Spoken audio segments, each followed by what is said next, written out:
Number 10. She-Hulk. In Ultimates, Jennifer Walters is not She-Hulk, Betty Ross is. She ended up stealing the formula that would cause her transformation from Walters, who here is a doctor and scientist instead. Betty needed the formula to try and save Bruce Banner, the Hulk, who Nick Fury had sent Wolverine to assassinate. Betty had tried everything else she could think of to interfere with Fury's plans, and this was the only option really left to her. Stealing the formula, she was pursued, but injected it in time, becoming the Jade Giantess She-Hulk. The serum made it so that rage was not a part of the transformation, meaning that Betty got to keep her wits and maintain a sense of level-headedness while transformed. She would end up pursuing the Hulk and reconnect with him, but the two would ultimately end up fighting one another. Afterwards, She-Hulk found herself defeated by Wolverine and was later taken in by S.H.I.E.L.D., only apprehended likely because Wolverine made her wear a collar that basically prevented her from transforming. Number 9. Miles Morales. One of my favorite characters to come from 1610, we have Spider-Man, aka Miles Morales. Miles was so powerful in terms of his popularity that he was one of the few characters to survive the destruction of Earth 1610. He ended up moving over to Earth 616, given a place there once the world was reconstructed by Molecule Man and Reed Richards in the Fantastic Four. Molecule Man actually ended up saving Miles because he ended up giving him a burger when he was hungry. Gotta love those pocket burgers. In a way, it's always been Miles' quirkiness and kindness that has remained one of his greatest strengths. But aside from that, he's also one of the most powerful Spider-Men, or Spider-Folk, around. He not only has the proportional strength of a spider, making him super strong, but can also camouflage his body to match his surroundings, rendering him pretty much invisible to the untrained eye, and comes with his Venom Blast, which allows him to deal devastating electrical shocks to his opponents. Now, every time I say Venom Blast, I just think of the Jessica Drew Spider-Woman cartoon from the 70s. Oh my goodness, Venom Blast. Number 8. Invisible Woman.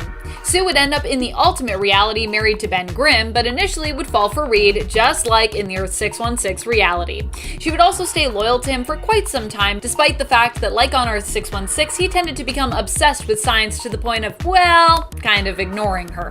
Sue herself was also a genius and ended up with 4 doctorates in biochemical science before she entered her 20s. She possesses an IQ of 170, not far off from Tony Stark in this reality. Her powers allow her to turn invisible, generate force fields, and shields. She can use these shields to protect defensively or to destroy and attack offensively. Many times, Sue has used her abilities to save her teammates' lives. Number 7. Black Bolt. Black Bolt in the Ultimate Universe has power that is expected to be at the same level as his Earth 616 counterpart, which would mean that, well, he's pretty strong. While Black Bolt is super powerful, I mostly put him on this list because, well, I like his costume better in the Ultimate Universe, and I wanted to talk about that.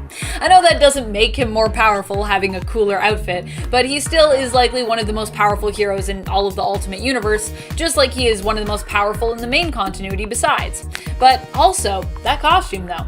Honestly, overall, I think many of the Inhumans look way more intimidating and interesting in the Ultimate Universe. And sure, to some the Inhumans might not seem like heroes in this universe because they don't really fight for humanity, but their own heroes and King Black Bolt do fight for them as a people. So to his own people, to the Inhumans, Black Bolt is definitely still a hero. Number 6. Wolverine. Wolverine is similar to his Earth 616 counterpart, but with a bit of a different history and family life. He actually has a son in this reality who's very different from his other children from Earth 616, who we're used to seeing. Jimmy Hudson is Wolverine's son, and we later learned that he was raised by a pal of Logan's who he'd made during his service in Iraq. James Hudson took in the child and changed his name legally from Howlett to Hudson. Jimmy grew up not knowing about his true parents and his true origins until he got into a car accident which caused his mutant powers to manifest. He also has a healing factor and claws like his dad. In the Ultimate Universe, Wolverine's healing abilities are thought of as being so intense that many believe that his mutant power may not actually be healing, but instead are survival and adaptability based, which tells you just how OP those powers can be at times. Number 5. President Captain America. Not only was Captain America a hero in the Ultimate Universe, but he was also the President of the United States for a time. So he had political powers as well as superpowers. Pretty impressive. Steve's story is a little different here. Instead of Bucky going MIA, he survived while Steve was lost for a time, frozen in ice. Bucky and Steve's fiance bonded over his loss, which only brought them closer together, and they ended up happily married. When Steve returned, it was later revealed that his fiance had his child while he was gone, who had grown up to become the Red Skull. Le gasp! Steve's powers are similar to his main continuity counterpart. He is a super soldier and as such has superhuman speed, strength, durability, reflexes, and has somewhat enhanced healing as well as dramatically slowed aging. Just like on our 616, he is also known for being a skilled and gifted leader and brilliant tactician. Number 4. Kitty Pryde. In the Ultimate Universe, Kitty Pryde would end up as the leader of the mutants of Utopia. In this reality, she still has her powers to walk on air and water and never needed to hold her breath in order to phase. On her first mission out with the X-Men, Kitty snuck aboard their jet. In fact, her mother had made Professor Xavier promise not to allow her daughter to get involved with any X-Men missions or any Danger Room training. On this mission that she was not supposed to be on, Kitty was the one to save the day when Wolverine and Cyclops were about to be attacked by a supercomputer. Kitty phased through the computer, rendering it useless. Here, Kitty took up the codenames Shadowcat and later on Shroud. I love the codename Shroud for her, and would even go on to fight Galactus and win! Know you're powerful if you can fight Galactus and survive that. Number 3. Thor. In this reality, we first weren't sure if Thor was actually Thor or just a man suffering from severe delusions. Thorleif Golman, it turned out, was simply the name that Thor had been given on Midgard when he was banished after the death of his father and the fall of Asgard. In the end, Thor would remember who he was and would take a suit and hammer that were made to reflect his traditional Norse god power set, promising to use the suit and its abilities to protect Midgard. Thor would help to defeat the Hulk and, in his fight against the X-Men, Best Storm as well. Eventually, he would get his own powers back, but either with his suit powers or his natural powers, he's pretty intimidating. He would also end up joining the Ultimates and befriending Captain America and Iron Man. And friends, before we move on to this next spot, if you are loving this list and you want to visit some more alternate universes or just go back more to the Ultimates, let us know by giving this video a thumbs up. Number 2. Iron Man. Iron Man has a bit of a twist to his origin in the Ultimate Universe. He was actually born as a twin to the Starks and has a twin brother named Gregory. Tony exhibited a brilliant mind and intellect from a young age, and his father, Howard, hoped that he would one day take over the company. But initially, Tony was kinda resistant, preferring to create his own company instead, which he built from the ground up with his then girlfriend, Josie Gardner. Eventually though, his dad would persuade him to join the family business, prompting him and Josie to split after he left their company. Later on, he'd get lost in his own work after Josie died during a plane crash, which it turns out was the work of Mandarin International, an enemy of Stark Industries. Oh no. Tony is even more powerful in this reality, having his brain affected by exposure to radiation from an infinity gem.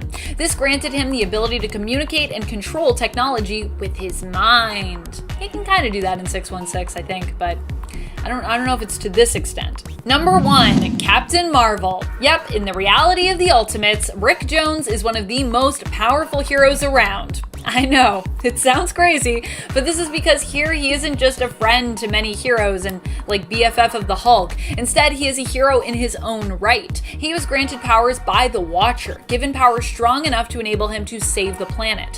He would go on to take up the alias Nova and eventually Captain Marvel, but he's also been referred to before as the Sentry, just to give you an idea of what level of power we're dealing with here. He can emit energy blasts strong enough to harm Galactus, even after he combined with Galactus, and he can teleport across the universe or galaxies, or simply teleport others such a great distance if he wishes. He can also teleport to other dimensions and possesses cosmic awareness, which can be focused or guided by the Watcher. Number 10. Captain Namor. In this reality, Namor is the captain of the submarine vessel known as Dorma, which is usually disguised as a fishing trawler. He is the ally to Tony Stark's Iron Man in this reality and helps the adventurer Tony Stark during his quest to find the hidden underwater city of Atlantis. Namor ends up losing his ship during this adventure and later saves Tony Stark's life because of this, claiming that Stark owes him a ship, which, yeah, is fair and also a good reason to save his life. Captain Namor doesn't have any superpowers to speak of, but still keeps his pointed ears in this reality, and this is because Namor actually sliced his own ears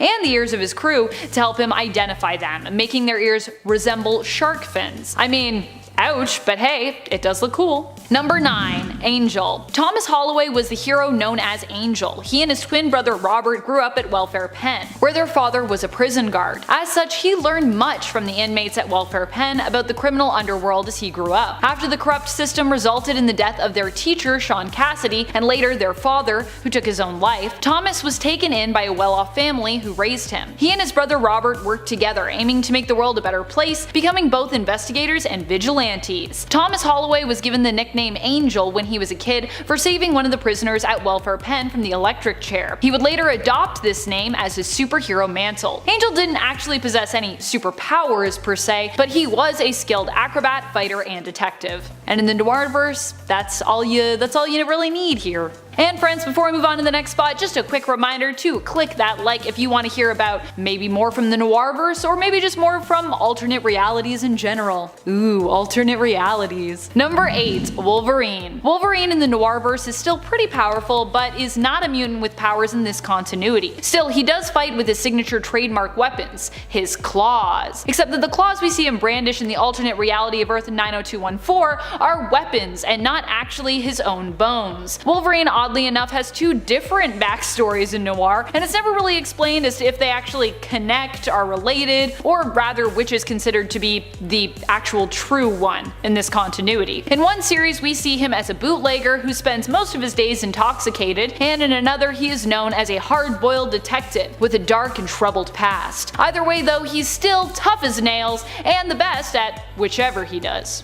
Number 7. Mr. Castiglione, or Frank Castle as he's also known in the Noir universe. Frank Castiglione Sr. was a single parent who returned home to New York City after fighting in World War I. His wife had died from cancer, and so he was left to raise their son Frank Jr. alone. Instead of wearing his skull vest or t-shirt in this reality, this version of Frank actually has a skull tattoo on his chest. Pretty badass. He attempted to protect and train his son when their family got tied up in a gang war. Mr. Castiglione is an experienced fighter and firearms expert, similar to his 616 counterpart, but just based in the Prohibition era instead. Number 6. The Demon. Kurt Wagner here is more of a neutral figure, really, if that. But in the main continuity of Earth 616, Kurt is considered a hero and a member of the X-Men, and so for that reason we're just gonna count him here as a hero for the purpose of this list. Kurt the Demon Wagner, as he's known in this reality, claims to be the world's greatest escape artist. He ended up being hired by Weapon X, which in the reality of 90214 is tied to the German government, and was working to capture the American spy Mimic. He made his first appearance in X-Men Noir: The Mark of Cain in issue number 1. Number 5. White Widow. White Widow is Felicia Hardy. She, like her 616 counterpart, usually anyways, doesn't really have any superpowers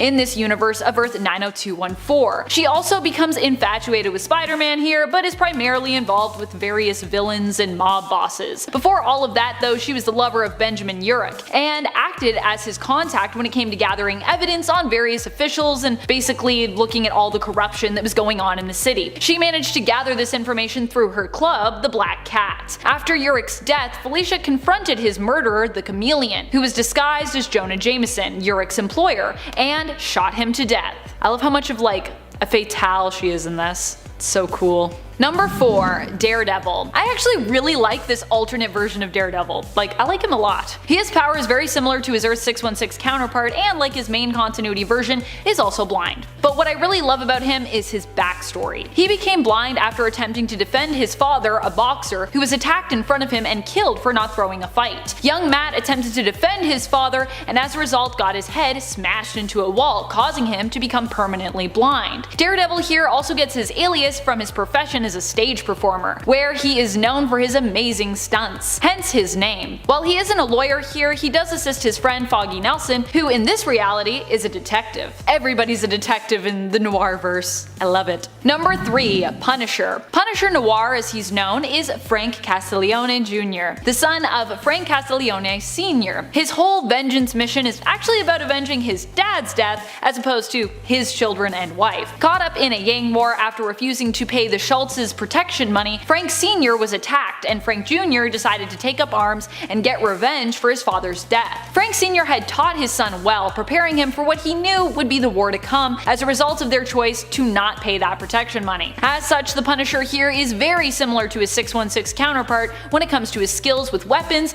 tactics, explosives, and hand-to-hand combat. Number 2. Iron Man. Iron Man doesn't have any superpowers of his own, but instead relies on technology for his super abilities, like on Earth 616. Although I think on Earth 616 now Tony might have some actual powers attached to his body, but yeah, I think he can control tech. Tony comes armed with his own Iron Man armor here in the Noirverse. Initially, he was on a hunt for the Jade Mask, which he believed would cure his unexplained heart condition, as opposed to relying on the electrical device which kept him alive. He would be betrayed on this expedition and later team up with Captain Namor on his ship, the Dorma, to search for the lost city of Atlantis. In the reality of 90214, Tony's father, Howard, is also revealed to be the supervillain Baron Zemo. What a twist! Betrayal after betrayal for Tony here. Number 1. Spider-Man. Spider-Man in this reality does still have his powers, but is also known for being a decent investigator besides. He would go on to take on such villains as the Goblin, who in this reality is a powerful mob boss. The Goblin was also the one responsible for his Uncle Ben's death here, which is a part of his vendetta against him. It's personal, like it usually is with Goblin in most other realities for Peter besides. Spider-Man actually has the most villains probably of anyone in the Noirverse, but I guess that's because most of the Noirverse, like, he's the draw for it. It's very Spider-Man focused for a lot of the stuff we see. This version of Peter is also capable of producing organic webbing and is willing to fight with firearms. Number 10. Master Jonathan Storm. Master Jonathan Storm was a member of the Four from the Fantastic, who would become Count Otto von Doom's arch-nemesis as well as his prisoners. He and the rest of the Four from the Fantastic would eventually end up escaping from Doom's clutches and resuming their adventures. Master Jonathan Storm, like the rest of the team, had received his powers while on a sea voyage after their ship had passed through a mysterious light. This light, it turns out, was actually part of the anomaly. Jonathan, like his 616 counterpart, can engulf his body in flame. Doom had to keep him directly underneath a constant waterfall just in order to smother his powers enough to keep him contained. Number 9. Enrique. Enrique is the 1602 version of Magneto, and he is overwhelmingly powerful because he not only gets to keep the powers of Magneto from 616, but he also holds an important position with the Church as their Grand Inquisitor. In the world of Earth 311, mutants are actually believed to be the devil's work and are referred to as witch breed. It was Enrique's job to hunt them down and wipe them out, but being a witch breed himself, and his children Wanda and Petros also being witch breed as well, meant that he did his best to help these 1602 mutants, executing only those whose mutations could not be hidden and were generally more physical mutations. Anyone he felt he could help, he recruited to his own brotherhood in an attempt to protect them. While in our world, Magneto is more a villain or perhaps an anti-hero, in 1602 the Grand Inquisitor seems about as heroic as he could be given his position. So I think we can count him a hero here. And friends, before we move on to this next spot, if you are loving this list and you want to go to more alternate worlds, please be sure to let us know by giving this video a thumbs up. Number 8. Sir Nicholas Fury. Sir Nicholas Fury was a soldier who attained glory on the battlefield and was noticed for his service to the country and the crown by the Queen herself. She knighted Fury and also made him the head of her own secret network or service of spies. Nicholas Fury would recruit other heroes to his cause, and while he might not have any superpowers to speak of in this reality, he is a key player in many major storylines and battles of good versus evil in the world of 1602. He would go on to work for King James after the death of Queen Elizabeth, and later go rogue when he felt that his own beliefs for how to best keep the country and its citizens safe no longer aligned with his king's. He also kind of began to question whether or not he even cared really about saving the world, which, fair enough. Number 7. King James. King James I of England was more of a villain, I suppose, in terms of the narrative, but it is implied that he is also possibly known by a heroic name back on the Earth of 616. In 1602 Witch Hunter Angela issue number 1, it appears that King James is none other than a version of James Howlett. If this is true, it could be that his persecution of the witch breed was simply something he did in response to his own origins and hatred of his own abilities and of himself. But it's also unclear if this is the same King James. King James, in terms of his larger role in the world, took over as a ruler after the assassination of Queen Elizabeth. He was the driving force behind the Inquisition that sought to purge all witch breed from the country. King James was shown in 1602 Witch Hunter Angela to have powers similar to Wolverine of Earth 616. King James, as he appeared in Marvel 1602, was known for being being the ruler of not just England but also of Scotland, and was making progress towards conquering and ruling Ireland as well. And if you're thinking, but wait a minute, King James in the 1602 reality was not very heroic. Yes, you're right, but the version of him that is kind of combined with Wolverine, Wolverine's a hero, and so by extension, that's why he's on the list. Does that make sense? I think that makes sense. Number 6, Virginia Dare. Virginia Dare is a unique character to come out of 1602, or she was intended to be unique anyways. Some have compared her powers to that of Canadian Marvel superhero Snowbird, but Neil Gaiman and Andy Kubert, who created Virginia Dare, intended for her to be an original character in the sense that she was not made to be a mirror or counterpart to any 616 superhero that already existed. Virginia Dare's powers allow her to shapeshift into any creature, including animals and even mythological beasts. She was the first child born in the Roanoke colony, which in the reality of Earth 311 never mysteriously disappeared in the 1580s. Virginia received her powers from coming into contact with the rift that brought Captain America into the 1602 reality, and she was also friends with his 311 counterpart known as Rojaz. Number 5, Captain Benjamin Grimm. Like Master Jonathan Storm, Captain Benjamin Grimm also ended up imprisoned by Count Otto von Doom. But where Jonathan was kept beneath a waterfall, Grimm was confined to a room so small he could not even sit in it. For years, he continued to thrash against the walls, and eventually, he managed to put a tiny crack in the wall of his cell. This crack would prove to be Grimm's salvation, allowing him to escape his cell and free his fellow teammates, who then were able to join up with Sir Nicholas Fury, who was also there at the time and eager to rescue his old friend Sir Richard Reed. And if you're wondering how a tiny crack did that, well, the tiny crack was obviously the beginning of everything falling apart in his cell, so yay. Benjamin, like his 616 counterpart, has a body that is incredibly strong due to his rock-like form. He was also the captain of the ship the four from the Fantastic sailed on when they got their powers, named, of course, the Fantastic. Hence why they're the four from the Fantastic. Get it? Number 4, Stephen Strange. Or Dr. Stephen Strange if you want. Stephen Strange was taken prisoner by sailors, being sold by them to a doctor from whom he learned many things both of science and of medicine. While on a mission to retrieve herbs for his master in exchange for his freedom, venturing up into the mountains, he ended up almost dying, but fortunately was saved by the members of a monastery. During his time there, he learned the mystical arts, and after recovering fully, he was able to complete his mission, returning with the herbs for the doctor in order to gain his freedom back. He would end up becoming the physician to the Queen of England, Elizabeth I, and would connect with Yuada, the Watcher, gaining knowledge that he could only speak of after his life had ended. Now, knowing that this was the only way for him to pass on the valuable knowledge that he had gained to other heroes of his world, he allowed himself to be executed. Once he had been beheaded, his wife, Clea, retrieved his head so that she could commune with her late husband in death to learn of the knowledge he had been given. It's all pretty powerful, I think. I think if you can die and then still be like a really cool hero and like help people after you die, that's pretty powerful to me. Number 3, Hulk. David Banner is the 1602 version of Bruce Banner, aka the Hulk. He would take the place of Sir Nicholas Fury in King James's court after Fury betrayed and abandoned the new king. Initially, Banner was all for eradicating the witch breed and actually believed wholeheartedly in his mission, but after being exposed to the anomaly's energy while shielding his colleague and friend Peter Parquois, he found himself transformed into the creature known as the Hulk. He and Peter had been sent to the Americas to hunt down Fury and kill him on behalf of the king, but after this transformation, David began to question his loyalties and his beliefs.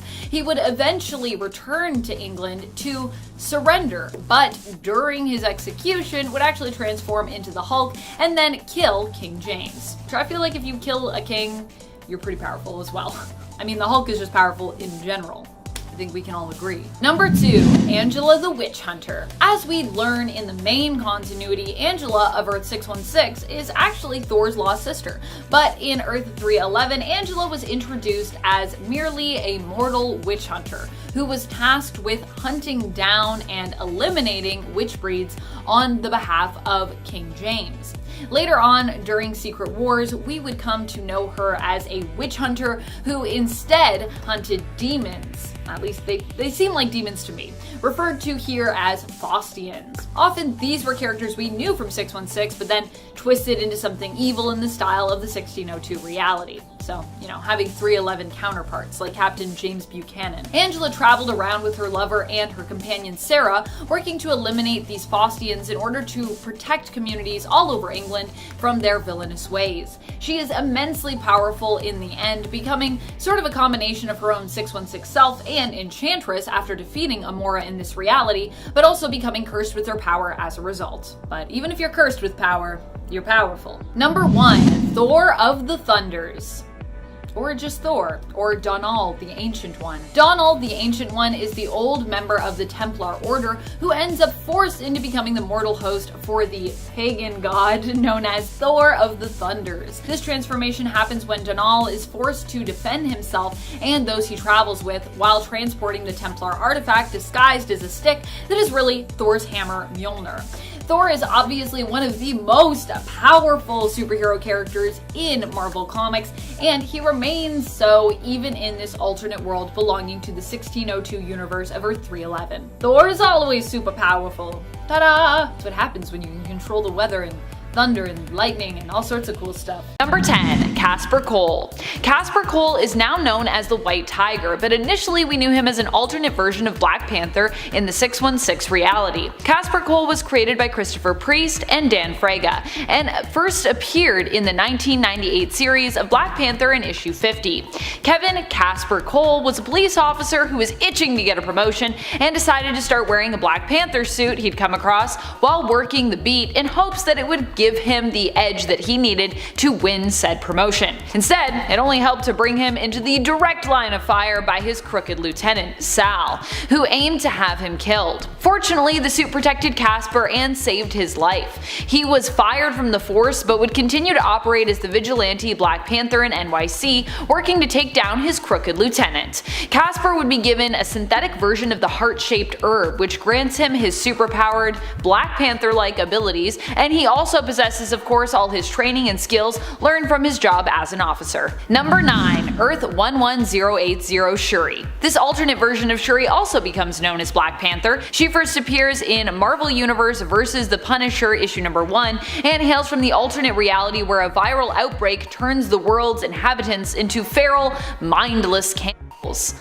Sort of mindless. Kind of like zombies, but not zombies, because we already have an alternate Earth for that in Marvel, Earth Z, or Earth Z if you will. Although Shuri's fate remains unknown in this reality, what we do know is that while she was around, the feats that she seemingly accomplished trying to protect the uninfected and scientists searching for a cure were pretty impressive. It's unconfirmed that the Punisher kills Shuri, though it is left slightly implied in issue number 4. You get like a flashback and he's like looking at her while she's killing Bartrock, and it's like, he might be coming for her next, I don't know. And friends, before we move on to this next spot, if you are loving this list, if you want more Black Panther lists, I want to make more for you, please be sure to let us know by giving this video a thumbs up. Number 8, Ultimate Black Panther. Ultimate Black Panther kind of got a weird story in comparison to the main continuity version, but this was a world where we were trying to push the envelope and try new things. So I guess this is what happened. And they definitely did that with T'Challa. Well, T'Challa is a king who is known for both his strength and his wisdom, often using his words and speeches to help his people, and currently the Avengers diplomatically in the main continuity. In the reality of Earth 1610, T'Challa instead lost the ability to speak when he fought a panther in order to prove himself, and ended up having his vocal cords badly damaged and pretty much ripped out. His father made a deal with Weapon X in the US to fix his son after he was severely injured in that panther fight. They fixed him up and also gave him new abilities, including an improved healing factor and adamantium claws, but he would not regain his ability to speak. He would also receive training from Captain America. However, T'Challa would also kind of become a prisoner in the US when Fury claimed that because they had fixed him, they got to keep him and basically use him as their hero. I don't think that's how that works, but I guess if Nick Fury's saying he can do it, it's gonna happen, so yeah. Do not mess with Ultimate Universe Nick Fury. Number 7, T'Chaka. T'Chaka is the father of T'Challa and was Black Panther before him. While he might not be quite as much of a genius as his son T'Challa or his daughter Shuri, T'Chaka still has a brilliant mind when it comes to tactics, diplomacy, and leadership.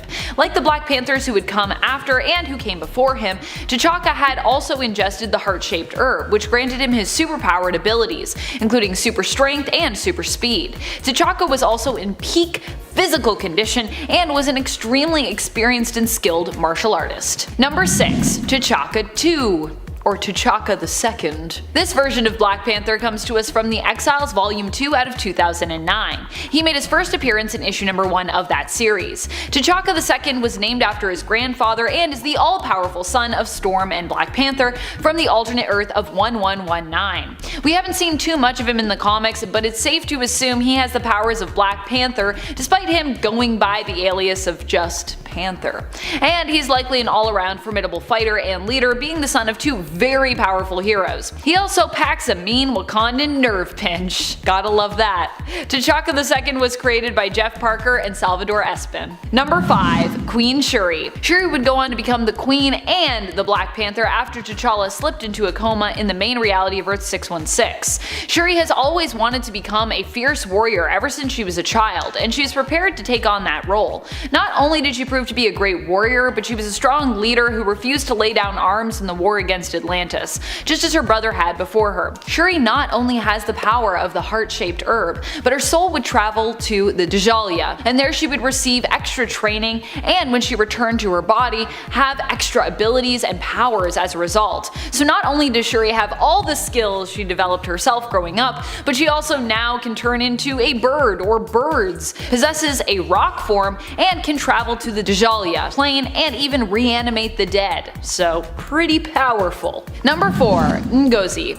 Ngozi comes to us from the alternate reality where after getting in the midst of a superpowered fight, she ends up becoming imbued with the powers of Venom and of Black Panther. She was originally a Nigerian track star who was left unable to walk after a severe bus accident. When Venom was fleeing from Rhino and then went on to kill Black Panther, the symbiote ended up finding her and bonding to Ngozi. Brave Ngozi was able to convince the symbiote to help her in defeating Rhino, and the Dora Milaje were so impressed by this show of strength and bravery that she was appointed as the new Black Panther. Number 3. MCU T'Challa. T'Challa in the cinematic universe was an extremely skilled warrior, but also should be well known for his perseverance in the face of insurmountable odds and his sense of honor. These are the main things that I think made him so strong and made him stand out as a ruler. But also, that impact suit though. The suit of course was a gift from Shuri in the MCU, so in a way it also just goes to show how strong the whole Black Panther family unit is there. While they don't touch on it as much in the MCU, it's also believed that T'Challa still has the genius level intellect that he is well known for in the comics, and that he is a master strategist and tactician, which would make sense considering he's likely been trained since birth for his role as ruler and as Black Panther. Number 2. Ghost Panther. This alternate version of Black Panther comes to us from the Warp World reality. As with all the creations on Warp World, he is a combination of two souls, two characters, Ghost Rider and Black Panther.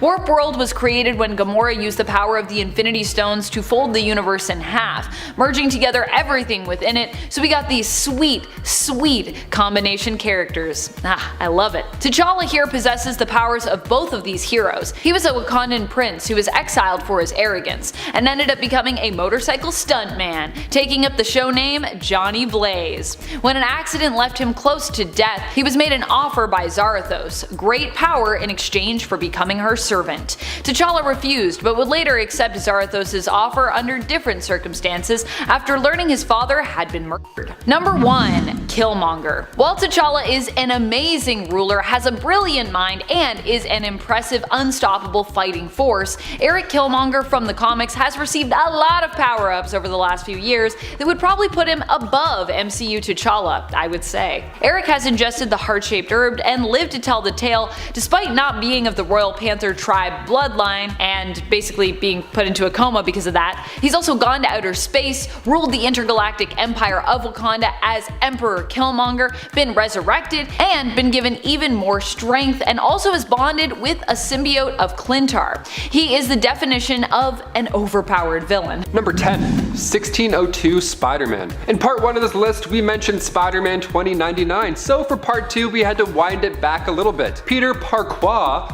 fancy name, first appeared in Marvel 1602 issue 1, but it wasn't until a couple years later in New World issue 4 where he was introduced as the Spider. Peter Parquois didn't have any powers per se, but he still got the job done for Fury. Sorry, Royal Spy Master Nicholas Fury, that is. Now, I love this version of Pete quite a bit because there's these odd looking spiders that you're expecting that are going to bite him, and then he's going to turn into the webhead, but it just doesn't happen. It gets so close, and then he's like, I'm a normal guy. It's great, it teases you, so fun. So this Spider-Man is, yes, of course, a little bit weaker than our 616 webhead, but I'll give him bonus points because of the ruffles. And also, no goggles either. This dude's eyes must be so dry. Number 9, Spider-Man Noir. Bumping the clocks ahead to the year 1933, the Great Depression doesn't seem like an appropriate time to do backflips and webbing people up, but the 2008 4-part miniseries finds one of the coolest versions of Peter Parker for sure. Nicolas Cage voiced this version of Spidey in Sony's Spider-Verse film, and I gotta say, they kind of nailed it. His origins are more or less the same. Norman Osborn is a shady mayor this time around, and the way Spider-Man fights crime is so extra, I gotta admit. When I read Noir, I always read Spider-Man's voice in the same voice as like Jackie Earle Haley's Rorschach. I don't know, it's so fitting and smoky, it's definitely a vibe, that's for sure. And before we continue on with this list, if you want to go ahead and give us a thumbs up, that would be extremely helpful for our channel. You're the best, thank you so much for your support. Let's get right back to this list, shall we? Number 8. Arachnite. Coming at you live from Warp World, one of the most out there versions of Peter Parker hit the page in Infinity Wars issue 3. Moon Knight and Spider-Man are gearing up. They're making a game plan to take down Gamora, and Spider-Man says, just punch whoever I punch in a second. Awesome, great deal. Now that turns out to be a lot harder than imagined when the both of them merge together. Alongside Arachnite, we got to meet Ghost Panther, Soldier Supreme, Iron Hammer, and more. Now Peter's mind was also separated into 4 different personalities like Moon Knight, each desiring dominance of his body. So there's Science Pete, the Knight, of course, the friendly neighborhood Arachnid, and for when it comes to signing those checks, CEO Peter. A combination of darts and webs ought to get the job done as well. Number 7.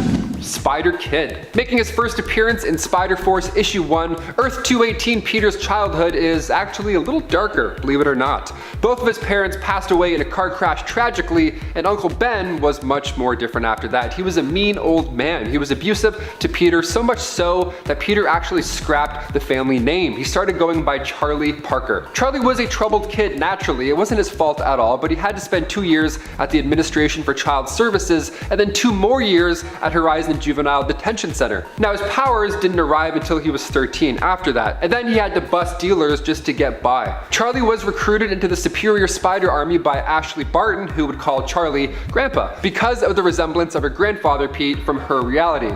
I love Grandpa Pete's style. The exposed arms, gotta admit, pretty badass. Number 6. Spiders, man. And now on to something a little more, I don't know, disgusting, perhaps? Spider-Man of Earth 11580 is actually Spider's man. He's made of 1,000 spiders that work together. Hive mind status. So gross. See, before the incident, Peter and Gwen were visiting Horizon Labs, and instead of one spider coming down, taking a bite of Peter, he actually fell into a pit of radioactive spiders where they consumed him. But he didn't go. See, his consciousness was actually spread out within all of these thousands of spiders.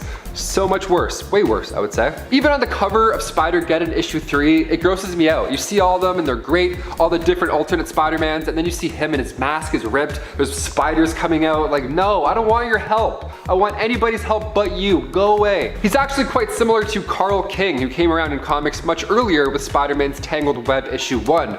Only he was a bully in Peter's class who was obsessed with getting the same powers as Spider-Man, so he ate the dead spider that initially bit Peter and then ended up in a similar conundrum. I'd rather eat the spider than be consumed by thousands of them. Everybody's turning into spiders like it's a fun thing. That's a hard pass. I'd rather just not have superpowers. Number 5. ASTRO-SPIDER.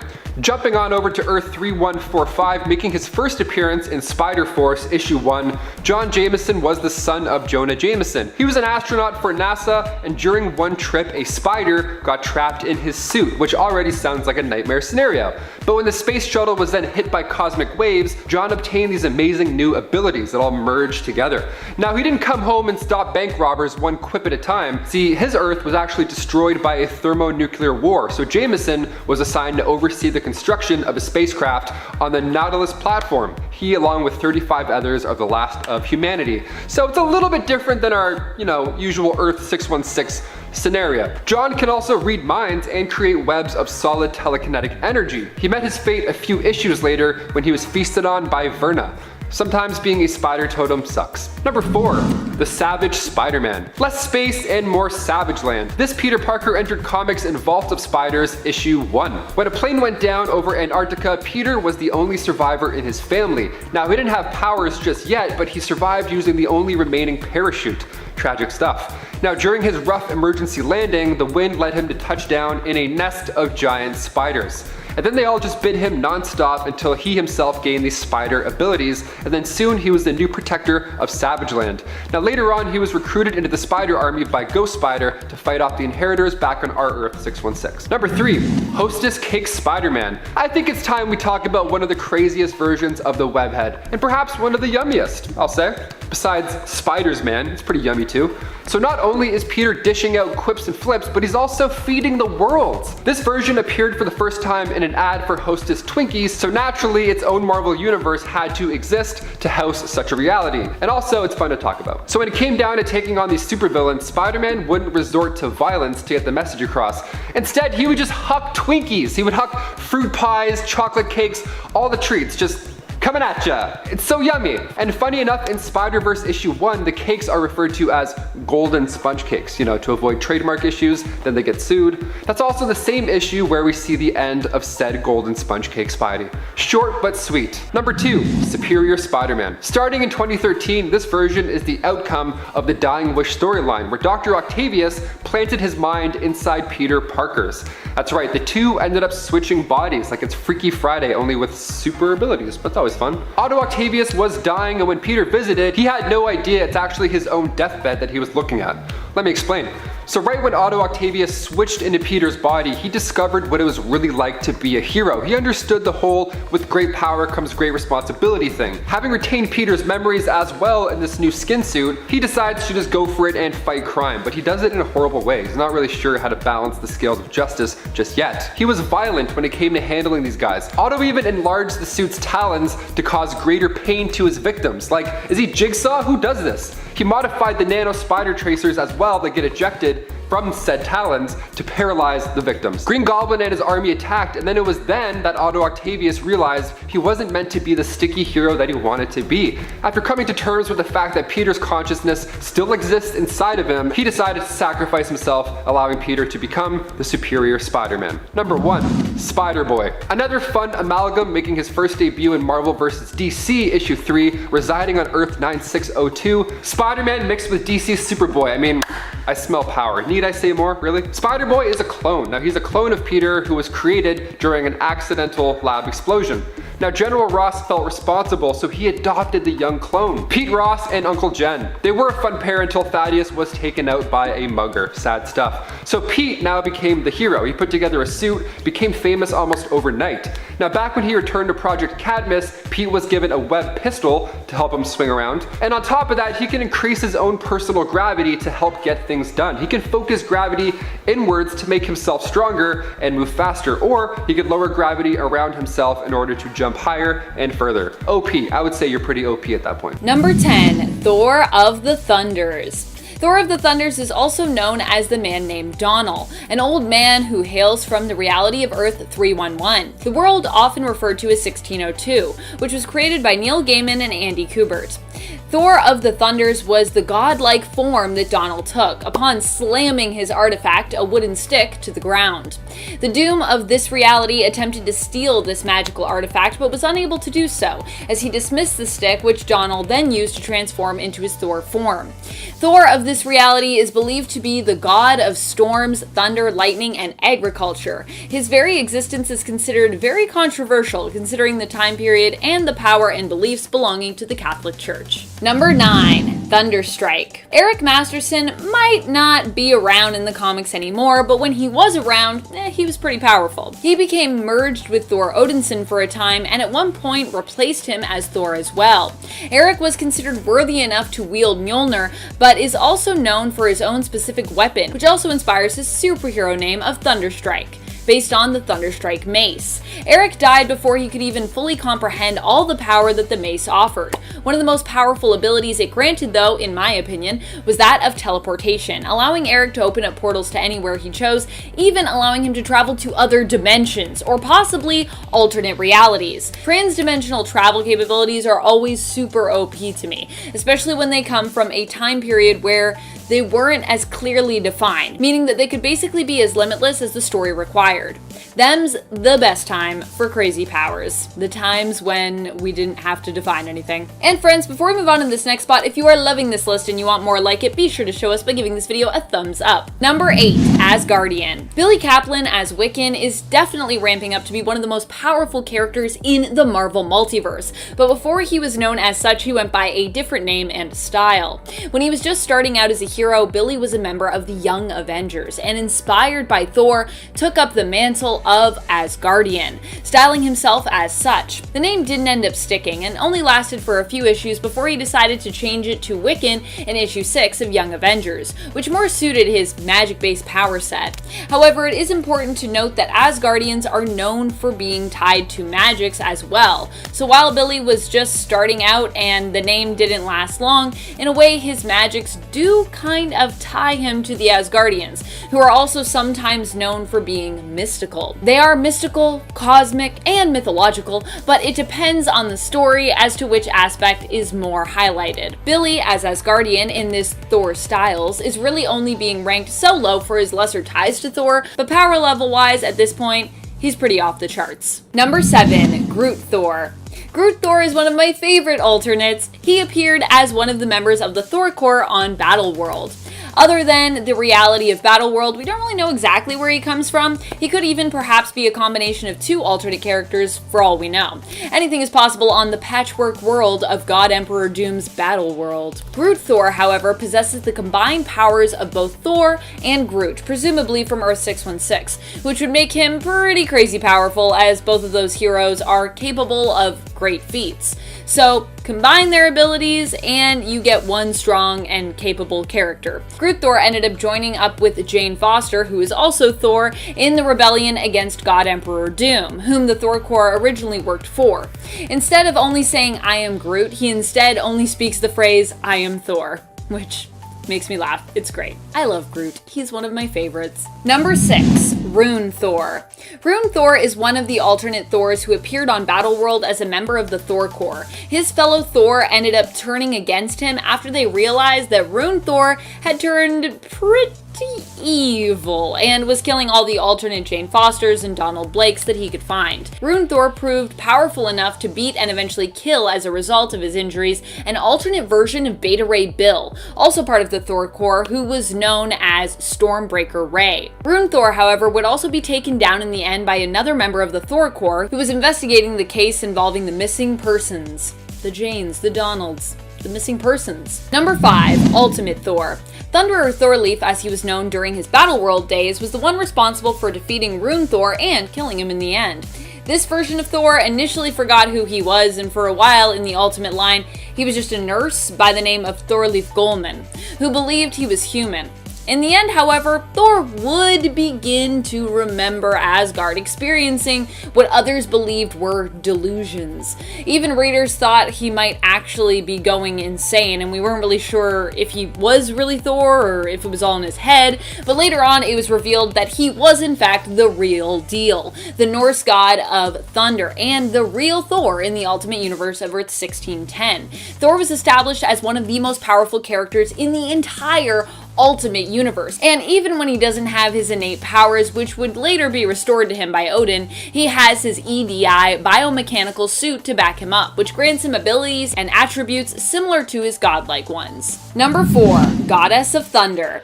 Jane Foster has been known by many different heroic mantles. One, she is a doctor, which kind of makes her like an everyday hero. That's like an everyday hero mantle. And two, she is currently a Valkyrie and was one of the last Valkyries besides, well, until the return of the Valkyries, which kind of semi-randomly happened during the King in Black event. But in between, Jane Foster was known as Thor, taking up the mantle after Thor Odinson was deemed unworthy during the original Sin event. In many ways, Jane was considered to rival Thor in power, and at times even bested him. She also took up the mantle despite having cancer in her human form, and despite the fact that transforming into Thor basically canceled out the effects of her chemo, meaning that her cancer was only getting worse and worse from her transformations. So even though it was killing her, she was like, I'm still gonna be Thor. And man, you gotta respect Jane for that. That's pretty crazy. Number 3, MCU Thor. The Thor of the Marvel Cinematic Universe became so powerful that he didn't even need to have a hammer to use his power. This is a Thor who realized the power was inside him all along in Ragnarok, and despite becoming bro Thor in Avengers Endgame due to, well, his depression surrounding losing Asgard and then being unable to defeat Thanos, still was immensely powerful throughout that film. In fact, the Russo brothers confirmed in a post on Reddit that Bro Thor was no weaker than he was previous to this state, and he remained super powerful, but he was just going through some stuff at that time. In Avengers Infinity War, Thor was able to restart the Forge at Nidavellir with the help of Rocket, doing the unthinkable and holding the iris that focuses the neutron star within the Forge open himself, which meant he himself was hit with the star's powerful energy.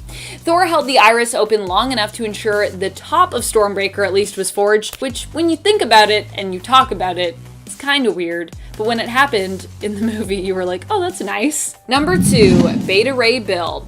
Beta Ray Bill deserves a lot of respect for just how powerful he is. So powerful, in fact, that even Odin was forced to recognize him after he bested Thor in combat. This happened back when Thor, being separated from his hammer, turned him back into Donald Blake. Remember those days? While he was separated from Mjolnir, Bill managed to get his hands on Blake's cane and summon Mjolnir's power for himself, being deemed worthy to wield it. This prompted Thor and Beta Ray Bill to battle over who should possess Mjolnir, and Beta Ray Bill was actually the victor of that fight. However, despite winning, and despite the fact that the fight was to the death, he decided to actually spare Thor's life.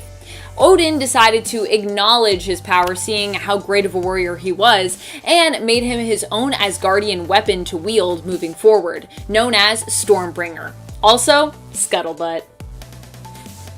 I just like saying the name of that ship. Scuttlebutt. It's a good name. Number 1, King Thor. One of the most powerful alternate versions of Thor, hands down, has to be the alternate future version from Earth 14412, King Thor. This isn't just because of his power as ruler of Asgard and Allfather, a power which Thor would actually rename as the Thor Force once inherited, but this version of Thor has also bonded with and wielded the all-black Necrosword, and was also known for a time by another, more powerful name and mantle, King Phoenix. This happened after Wolverine relinquished the Phoenix Force and thereby his life to supercharge Mjolnir in helping King Thor to defeat Doom, because that's basically what he needed. He needed the Phoenix Force to do that. Never fear though, after Doom was defeated, the Phoenix Force managed to later resurrect Logan, because that's how the Phoenix Force do. So even though Logan was like, I give up my life and my power for you, Thor, he still gotta come back after.